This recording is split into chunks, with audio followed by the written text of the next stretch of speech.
This is our finale session. Hope you've all been having a great Leadership Pipeline Program experience.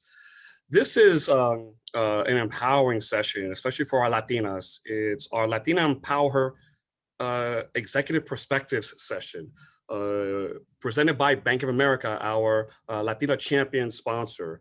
We're really excited about this session that's going to bring together some esteemed, Latinas who have risen up the corporate ladder, and so we're so excited about this this session to really, bring this together as we conclude our Leadership Pipeline Program.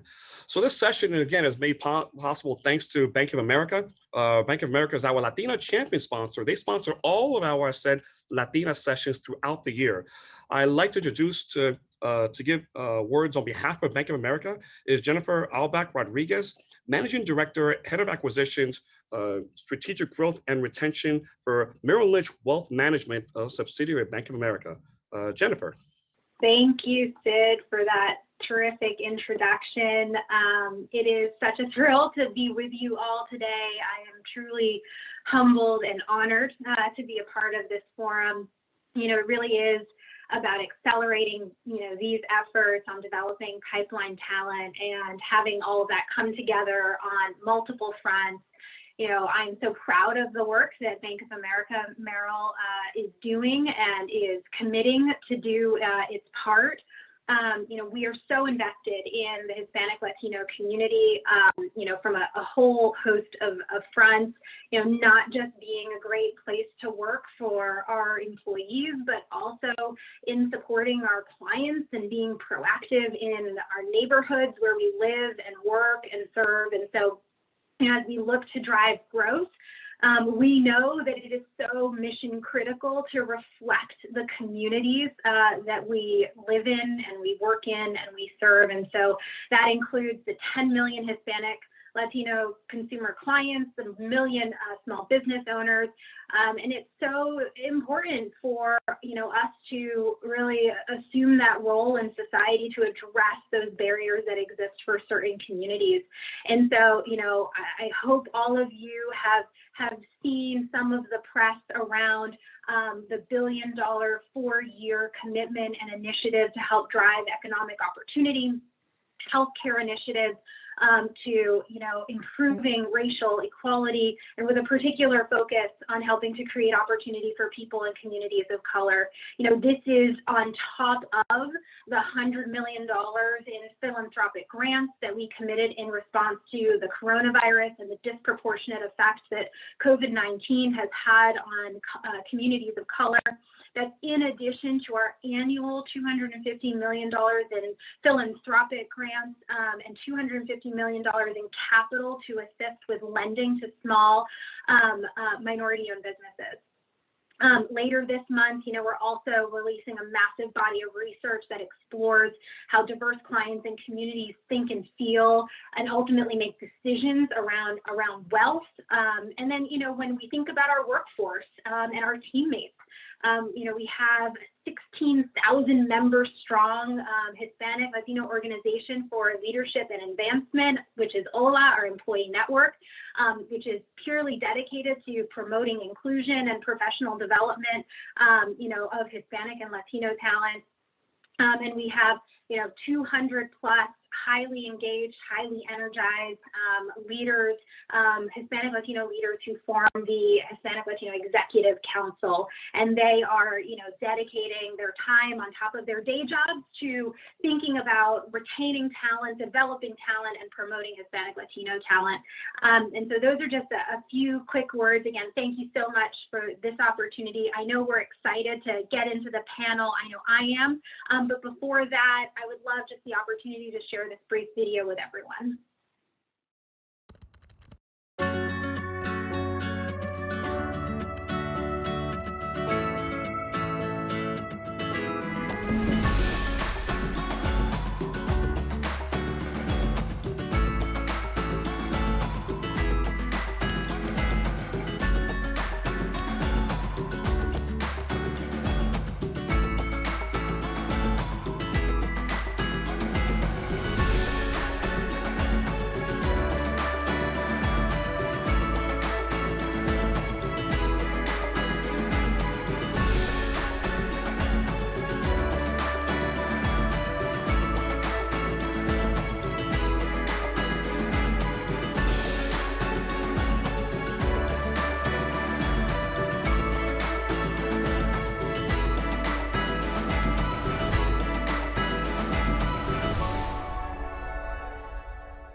Thank you, Jen, and thank you to Bank of America, our Latina champion sponsor. So let's get started. To moderate this session is my good friend, I've known him for many, many years, Yai Vargas. Yai is the founder of the Latinistas, a national network of women and Latina professionals investing in professional development and career mobility. Yai has been in the multicultural marketing and diversity field for over 15 years, and she is someone that is that's a seasoned leader that knows this space, in all areas between diversity and inclusion and multicultural marketing. So without further ado, introducing my good friend, our moderator, Yai Vargas. Take it away, Yai. Gracias, Sid, and the entire ACER team. Welcome to the best part of today's program. I've seen so many of you completely enthralled in the chat conversations, the talks with the other executives, but you're here. This is the best part of our program because we're going to be having an incredible conversation with Latina executives. You already met one of our first panelists. Her name is Jen from Bank of America, so thank you for being here.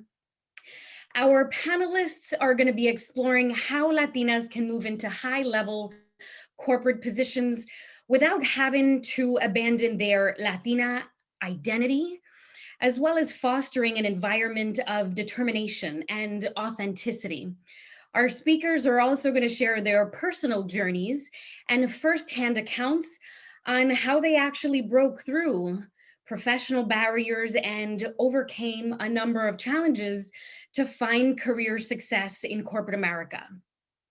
So I actually have quite a few questions that I'm going to be posing to our panelists. What I want you to do is to find the chat box and tell me where it is that you're dialing in from. I want to know where you're located and what organization you're representing. And then I want you to find the Q&A box.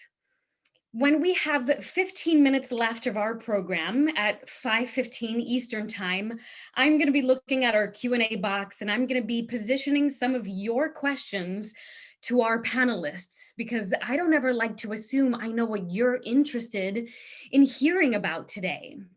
And so without further ado, I want you to hear from our first panelist.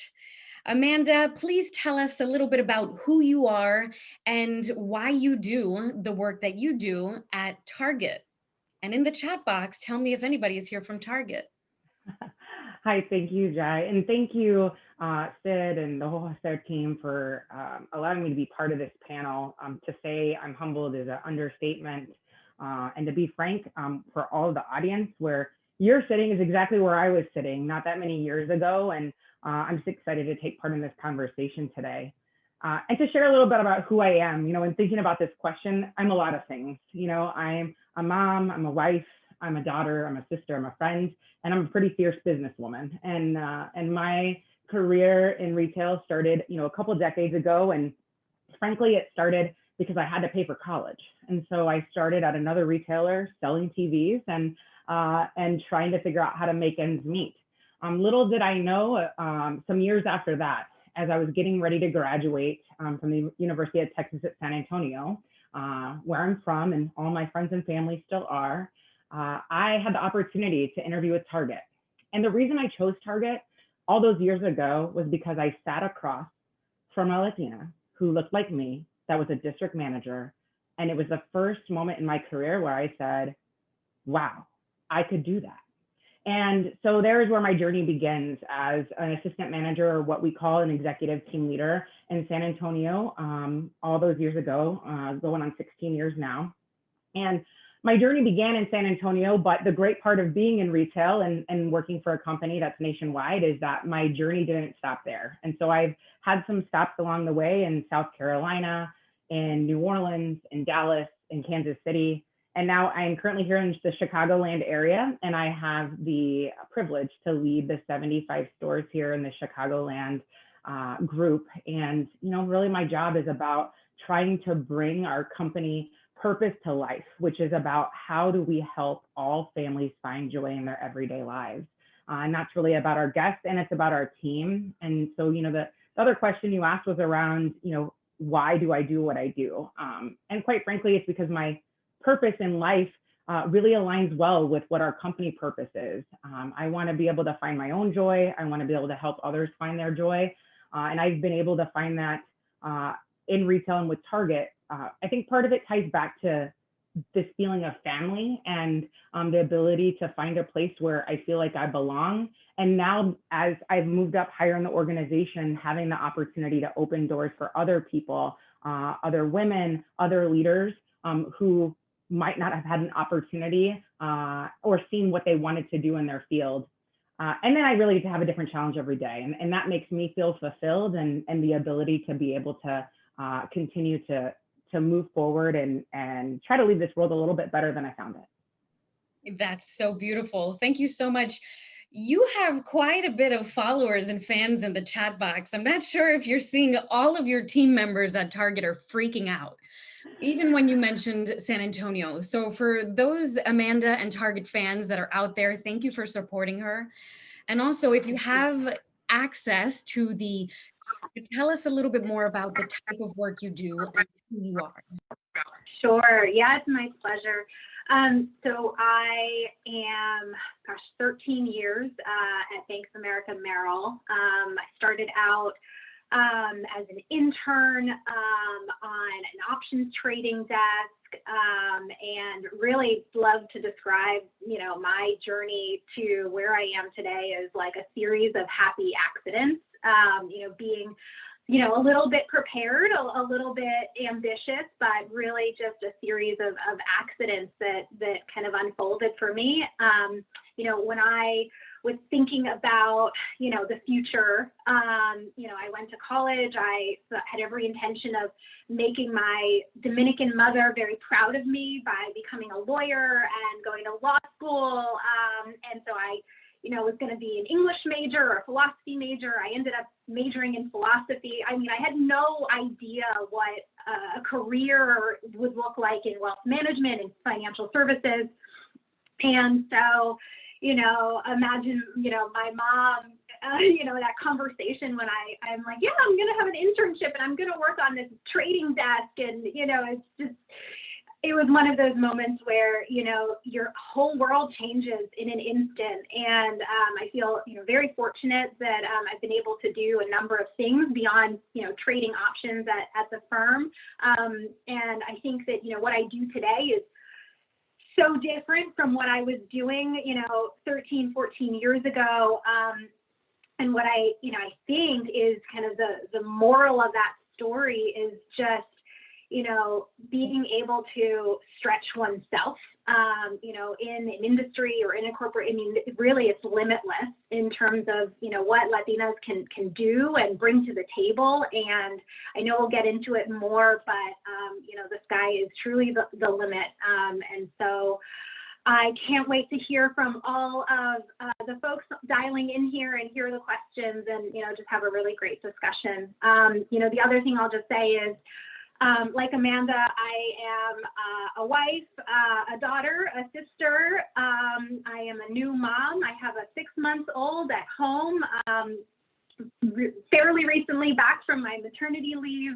And, what brings me so much joy in what I get to do today, I run acquisition, retention, but the real kind of core of what I'm so passionate about is democratizing wealth management and financial services and, the power of what it will look like to unlock, the wealth that's in diverse communities and, particularly in the Hispanic Latino community, and how we can do a whole lot around demystifying, what it is we do, not just from a client relationship perspective, but also from a career perspective.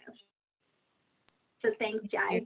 Thank you. Appreciate you elaborating on that. And your Dominican roots, I'm sure, are very proud of you. I'm also Dominican. Thank you. And last but certainly not least, we have Joanne. Joanne Chavez actually joined us at ACER about 4 years ago. And for those of you who didn't have the honor and the privilege of hearing her remarks and conversation, you're in for a treat. Joanne, please tell us a little bit about the type of work that you do, why you do it, and a little bit about yourself at DTE Energy. Yeah, so I am the Senior Vice President and Chief Legal Officer. It's amazing to hear me say that because, you know, I think growing up, as many of us did, you don't aspire to those things. And to put it into perspective, I report to our CEO, we're a Fortune 250 company. We've got 11,000 employees. And so it's pretty significant. And I sit in a room with largely men, right? Largely white men. There are a couple women, but there are no women that look like us, right? And I think that's perhaps sometimes the most difficult, but yet the most important things that we do. So if I take one step back, I joined DTE already as a vice president. This is what I call a second career for me. I had been a partner in public accounting. I'm a tax lawyer by training, had a really nice gig at DTE as the VP of tax. And I realized one day that there was an opportunity to do one more thing, to move up the ladder even further. And I did. I put my name into a hat to become this chief legal officer. I worked my tail off to ensure that I was capable and ready. And so now I sit here, I'm an advisor to not only my CEO, but to our board and my senior management. I am their counselor, their strategic partner. It is one of the most remarkable jobs I've ever had in my entire career. In fact, if you look up, just about a week and a half ago, we announced that we're doing a spin-off of about a $5 billion business.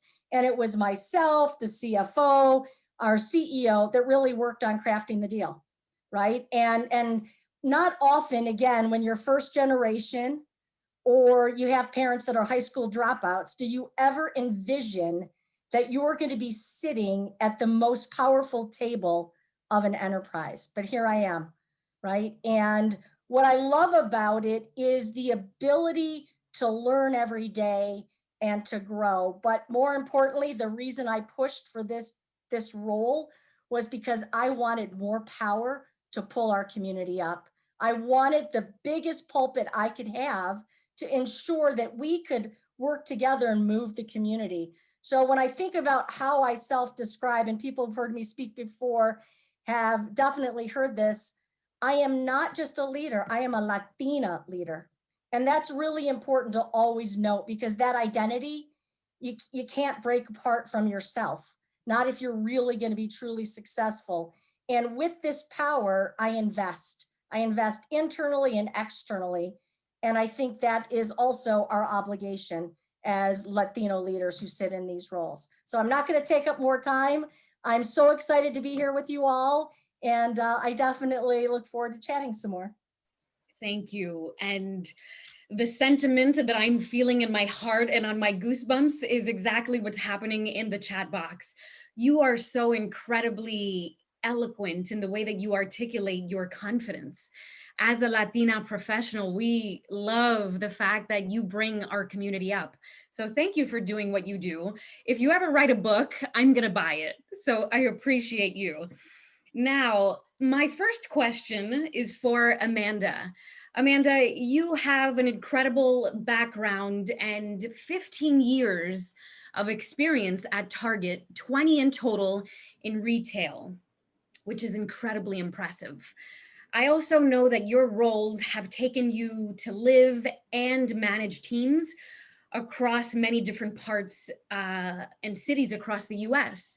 Can you share with us a little bit about how you've used those collective experiences, your culture, your language, to be able to impact your work at Target, or how it's helped you move up the corporate ladder?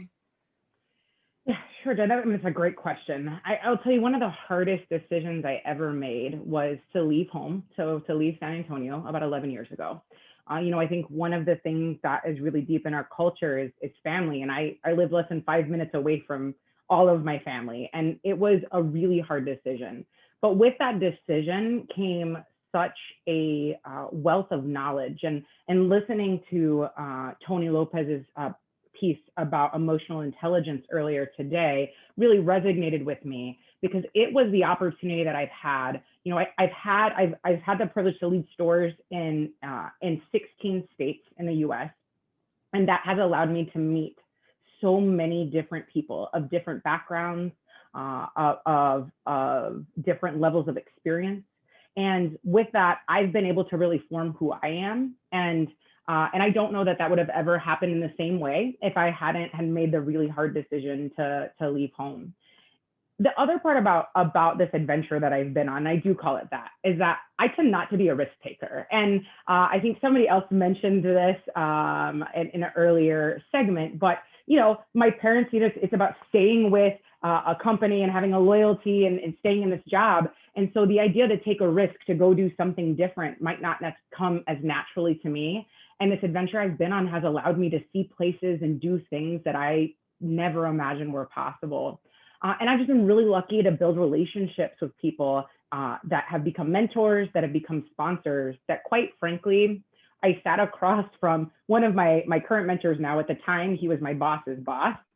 And he asked me, what do you want to do? What is your career aspiration? And I'll be honest, I sat there and said it was a job that is 3 levels below the job I do today. And he looked at me and said, nope, that's not enough. You're not dreaming big enough. And I've had that privilege in this journey, and now all of those experiences, what they've allowed me to do professionally is not only obtain larger roles and be able to influence at a larger level, but it's also given me the opportunity to reinvent myself. Because let's be honest, I've made a lot of mistakes and there's been things that I wish I had do-overs again. And being able to go into these new roles and have different teams, I've continued to grow myself. And and I don't feel like I'm done. I want to continue that. And I love the idea of this adventure happening in parts. And I got a long way to go. Wow. I love that you own the fact that you've made mistakes before, just like all of us have. It's a journey and evolution in our professionalism and our career trajectory. So thank you so much for sharing that with us. You've got a ton of incredible questions coming in through the Q&A. So that everybody is aware, please keep engaging with us through the chat. And at 5:15, I'm going to pull from some incredible Q&A questions. Now I want to turn it back to Joanne. Joanne, we speak a lot about inclusion these days. Inclusion and authenticity in an organization is when you feel like you belong and you align with the values and ethics of an organization, which you so eloquently shared about DTE Energy. I want to ask you, have you ever felt like you've had to repress certain parts of who you are and your authenticity, whether it's your accent, your bubbly personality, your communication style, your name, your looks, your curly hair, just to be able to fit in to an organization or some of these white spaces? Oh, absolutely. So it's interesting. I would probably say it in 2 ways. One, I don't think we ever rid ourselves of who we are in our soul, because I've committed to myself that the day I am not Joanne Chavez is the day I can't work anywhere, right? And so I think that's really important. I think the part that I've perhaps, kind of similar to Amanda, have learned over the years, and it's taken a while, and I've been working for a lot longer than all of you, is that you have to give people what they need, not what you need. And it is almost the foundational rule of giving a presentation, right? Give your audience what they need. But as a young Latina, boisterous and probably full of too much energy, speaking with my hands, I realized perhaps a little bit kind of mid-career that I was overwhelming these white engineers. I was scaring these more introverted people just with my delivery, right? So I've never said that I've denied my heritage. In fact, if we were in my office, I have a picture of Cesar Chavez behind me, and in front of me, I've got 4 pictures of migrant farm workers. And I realized that it was really important to bring a part of my culture into our building so that when they walked on to the C-suite floor, they knew who I was, right? There was no confusion. And so I think we don't deny our authenticity. What we have to do is temper the way we deliver our message. And this is not unusual to us. I coach and mentor my entire executive team, and they're getting the same advice, right? Give people what they need, not what you need.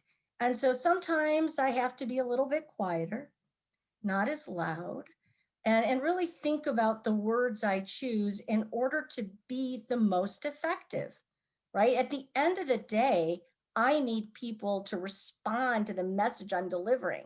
And if I'm just loud and overwhelming, right? And if I'm Latina, I always say, that's what I loved about going to Hacer in person, the symposiums and that, because I said, for so many years, I felt like I was just odd, right? There's no one like me, talking like me, looking like me. But then you go to a conference where everyone else is Latino and it's just loud and boisterous, especially Latinas, right? And I'm Mexican, so we're all like this. And I think that for me, it's really not about removing who I am authentically, but again, just tempering the delivery of my message. That's all. And I don't think I've ever had to do anything beyond that. Wow, that's incredible. As you can see, so many people agree with me that you should write a book, and it should be about authentic communication skills and tempering your message. So thank you for sharing that. That's incredible. Jen, on to you. When it comes to authenticity, there's actually a report that was recently released. 76% of Latinas and Latinos oppress some aspects of what makes them their authentic selves. When we think of authenticity, we immediately think, how can I bring who I really am to an organization? My personality, my bilingualism, my name, all of those things. What are some tangible ways women coming after you and behind you that they can be more authentic with who they are, with their culture, while creating an impact in their roles? It's such a great question. And I have always thought of myself as sort of the odd duck. My mom is Dominican, but my dad is an American Jew, and I was raised in the Jewish faith. I can read Hebrew, then I can speak Spanish better than I can speak Spanish. I am an introvert to a T. I curl up at night with a cup of tea and want to read a book, although being a new mom has totally taken that off the table. But I think authenticity just means so many different things to people. And when I, get a chance to speak to younger women, my point is I never thought I belonged in a world where you had to be that classic networker. I mean, I am terrible at that. I know we haven't had a chance to do it for a number of months, but I would just want to curl up and die in those networking sessions because I was so bad and intimidated and shy and felt like I had no place. Who would want to talk to, this Latina? Yes, but I'm not. My Spanish is pretty bad. And so, are you really gonna accept me? And so I've always had this notion of, my authentic self is I come as I am, and getting comfortable with being an introvert and still being able to, communicate my points when I need to communicate them. And I think that the legacy of this conversation is look at what authenticity looks like. It is diverse in and of itself, in the very definition. And look at the paths to success. They fundamentally do not look like one another, even though at a headline level we might kind of all look like we can come together. There's and we do, but there's still so much to be celebrated in the differences of our experiences, and that there's room for all of us to share and express, and then pass on that journey to others so that they can too see themselves in that experience. So those are my 2 cents on authenticity. Thank you so much. And how many of you in the chat box resonate? And Jen, if you can mute there you go. How many of you in the chat box can resonate with having a challenge in connecting with other people, the networking aspect. And those introverts in the chat box are absolutely agreeing. Now I want to throw it to Amanda over at Target.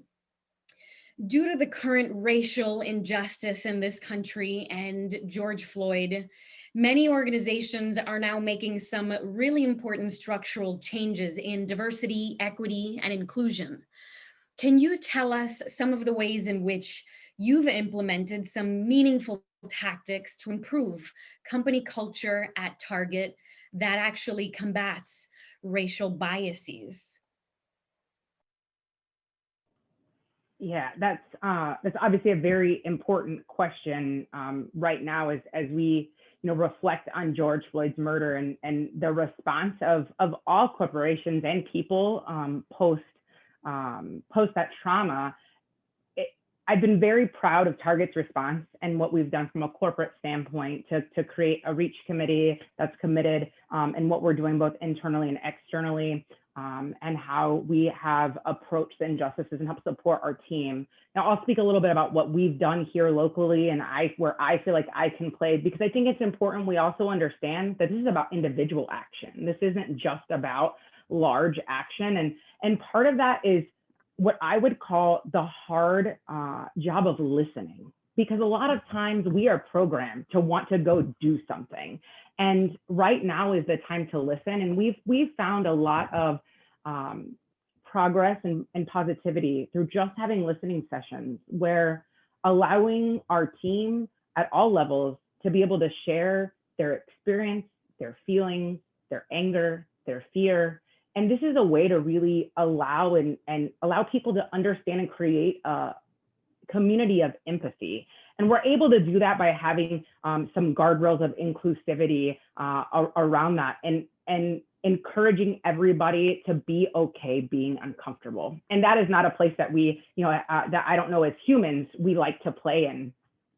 I would also tell you that we're working really hard to ensure that we can continue to increase representation, advancement, and of course, the feeling of inclusion. And inclusion becomes this word where, my hope is that no matter at what part of the organization a team member is in, whether they're an hourly advocate running a register or whether they're one of my senior directors, that they feel that they're part of something and they have a purpose here at Target.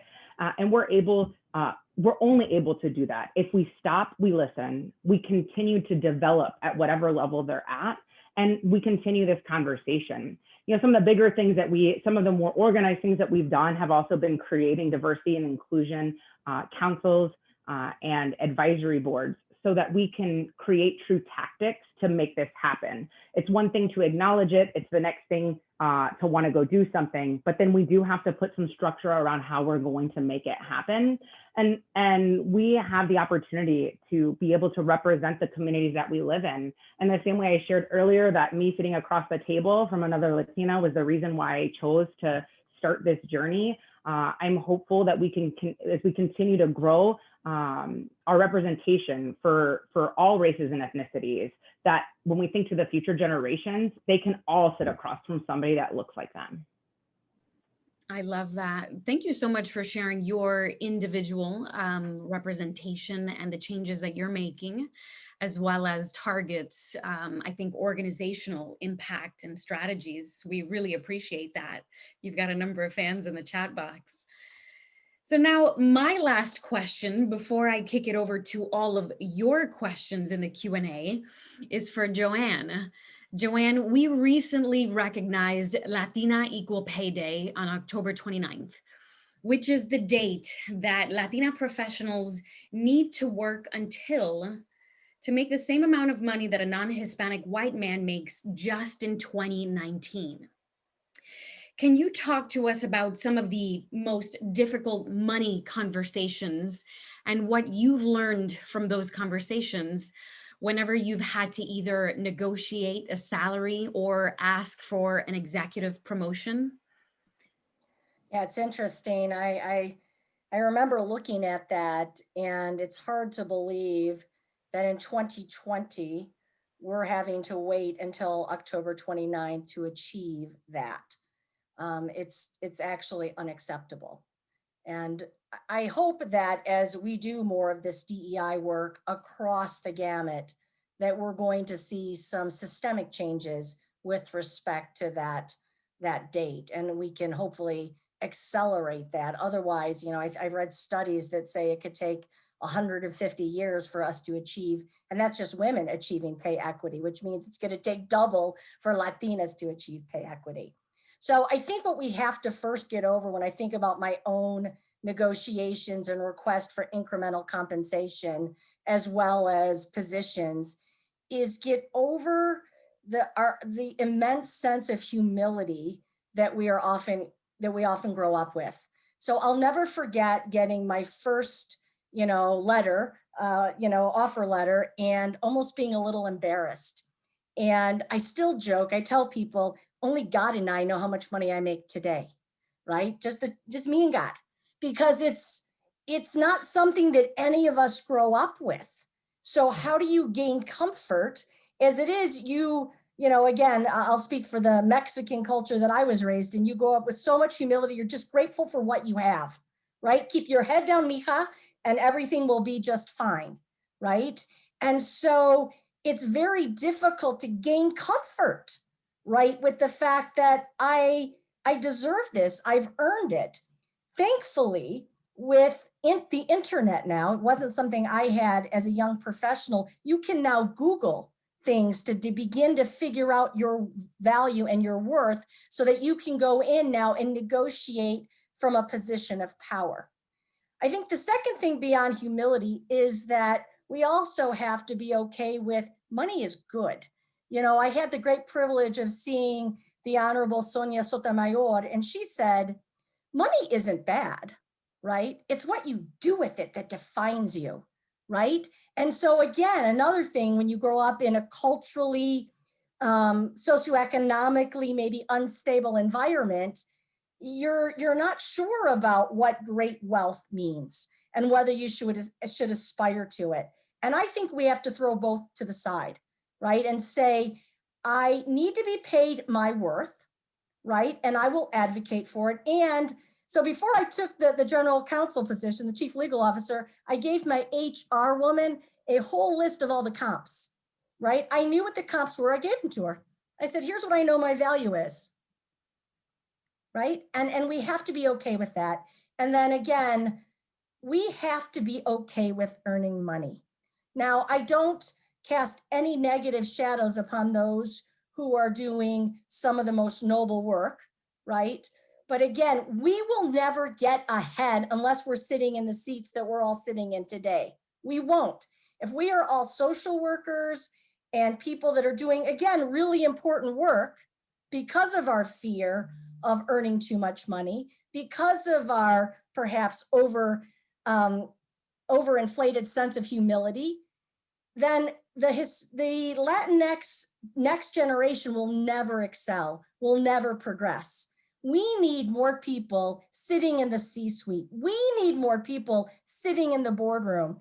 And that's why there is an absolute imperative that we have to ask for those next jobs. We have to ask for more money. And we can do great things with that money. I tell people, I do more with my wealth and power today than had I gone down the original road that I had contemplated when I finished law school. I worked for the migrant farm workers and I worked for the public defender. Great and noble work. But right now, I've been able to do far more, at least from my perspective, than I ever would have been for our community, simply by asking and pushing. That's beautiful. Thank you so much, Joanne, for spreading wisdom and inspiring us every single time that you speak. So that's it for my questions. I have this really wonderful question from the Q&A that I'd like to pose to any of you that want to answer. And it says, what do you think is the main problem or opportunity that Latinas need to solve or address to be successful? And this is for any one of you that want to answer this question.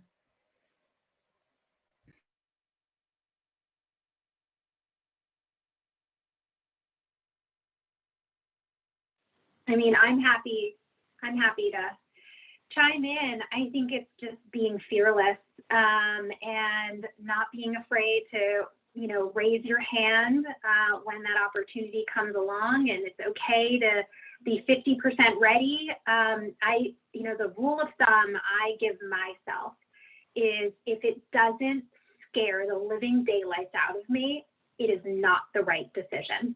I only know that it's the right decision because I'm terrified of doing it. And that's the indication that, I'm stretching myself.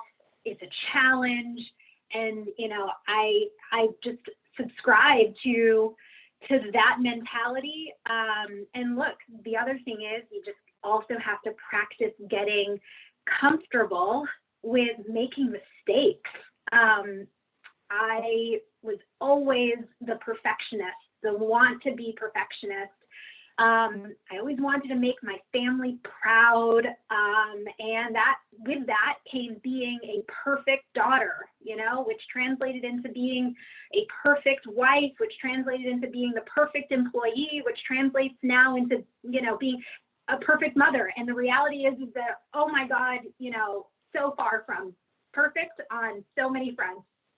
And being okay with it, being okay with making lots and lots of mistakes, and and talking about the mistakes too. The other thing is we love to describe perfect worlds, and social media certainly has not helped any of us in celebrating mistakes. And I think that that's one thing that if we could all get super real on, like, we would all benefit from tremendously. Thank you so much. I love that. Mauricio says, if your dreams don't scare you, they're not big enough. Words to live by. Thank you, Jen, for mentioning that.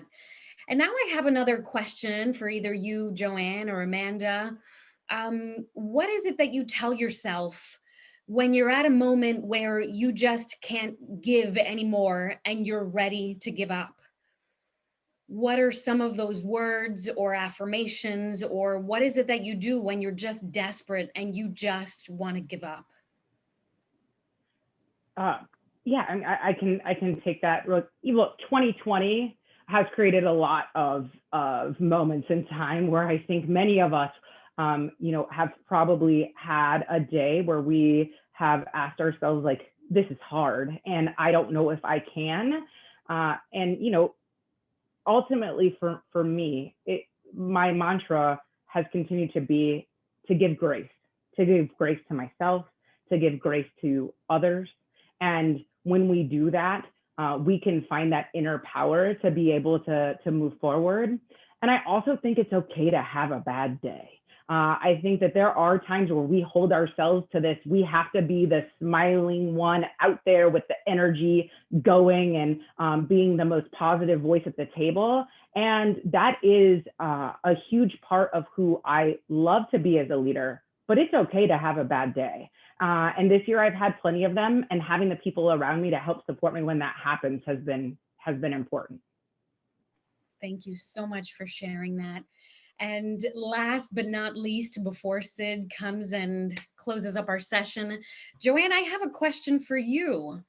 You have done such an incredible job of marketing yourself and articulating your value and your worth. What are some of the strategies that you've done personally that have helped you get to where you've gotten in your career? Because I want to get there.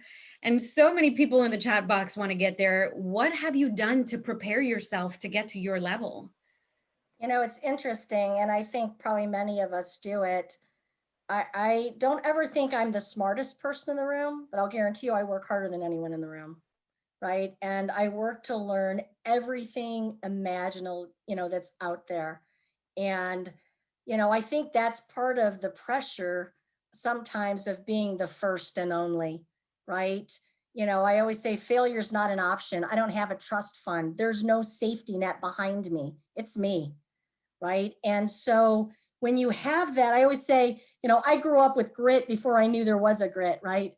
And I think sometimes growing up poor or growing up from various socioeconomic challenges or from immigrant families or wherever you come from, really give this incredible sense of resiliency, but as well as commitment.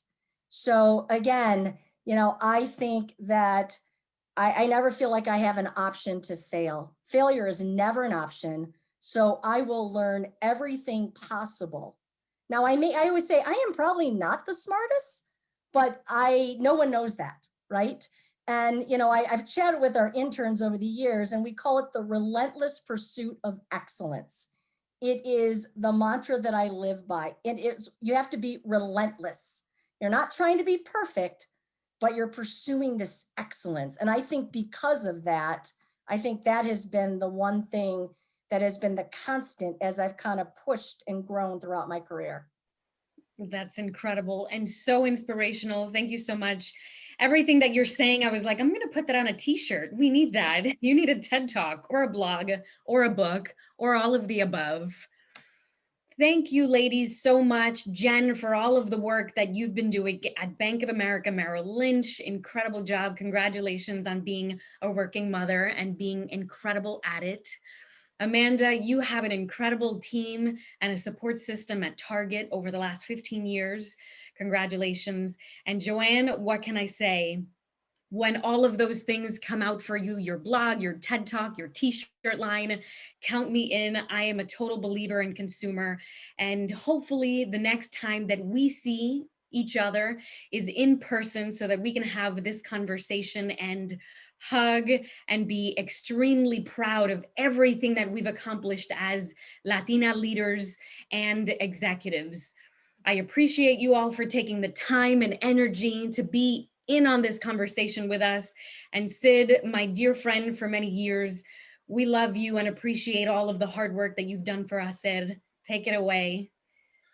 Thank you so much, and thank you, Joanne, Amanda, and Jen, for just an absolutely inspiring Latina Empower Her session. And thank you, of course, to Bank of America, our Latina champion sponsor, for sponsoring this session. I'll just take a quick point of personal privilege that with regards to Joanne Chavez, one of the things that people should know is that 3 or 4 years ago, she was at an asset symposium and she did something that I talk about a lot, which is declaring. And at that time, she declared, because she was not yet the chief legal officer yet, but in the front of an entire audience of hundreds of people, she says, I declare that the next time I come back to an asset event, I will be the chief legal officer. And here she is today as the chief legal officer for a Fortune 250 company.